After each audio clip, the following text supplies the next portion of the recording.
నిర్మల్ జిల్లాలో HP gas తూకంలో అవకతవకలు బయటపడడం కలకలం రేపింది. సంతోష్ హెచ్పీ గ్యాస్ డీలర్ గత కొన్ని రోజులుగా సిలిండర్లలో తక్కువ గ్యాస్ నింపి సరఫరా చేస్తున్నట్లు తేలడంతో వినియోగదారులు ఆందోళనకు దిగారు.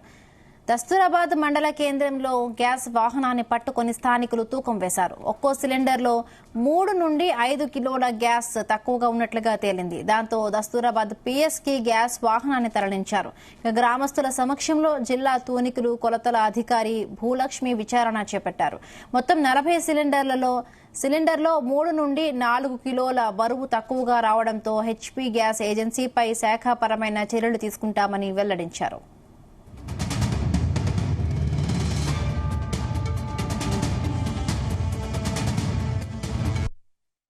40 సిలిండర్ చెక్ చేయడం అయింది. ప్లస్ ఫిర్యాదుదారులే 3 సిలిండర్లు 1.5 kg నుంచి 2 kg వరకు షార్ట్ ఉంది. అప్రాక్సిమేట్గా అంటే గవర్నమెంట్ నిర్దేశించిన టాలరెన్స్ కి మించి కనపడింది. కంప్లీట్ 40 మీ గైడ్ లైన్స్ ఉన్న ప్రకారం మొత్తం కంప్లీట్ షార్టేజ్ ఉన్నాయా? 40 కూడా షార్ట్ ఉంది. వారిపైన కేసు నమోదు చేసినారా? కేసు నమోదు చేశాము. మా పై అధికారులకు ఆ కేసు వివరాలు సమర్పిస్తున్నాము.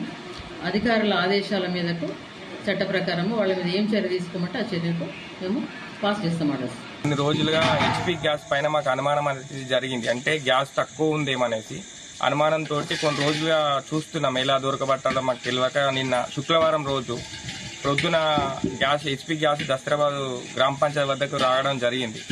అప్పుడే అక్కడ ఉన్న యువకులు గ్రామస్తులు మేమందరం కలిసి అక్కడ ఒక తూకాన్ని అంటే ఒక తరాజు తీసుకొచ్చి దాన్ని జోకి చూడగా 4 కిలోల నుండి 5 కిలోల బరువు తక్కువ వచ్చింది. అంటే ఒక్కదాంట్లో అలా ఉందేమని చూసేసి ఇంకొక 4 సిలిండర్లు చూసినా కూడా అలాగే తక్కువ వచ్చింది. అప్పుడే వెంటనే మేము మా దగ్గర ఉన్న పోలీస్ స్టేషన్కి వచ్చి దాని మీద ఆ ఏజెంట్ మీద కంప్లైంట్ చేయడం జరిగింది.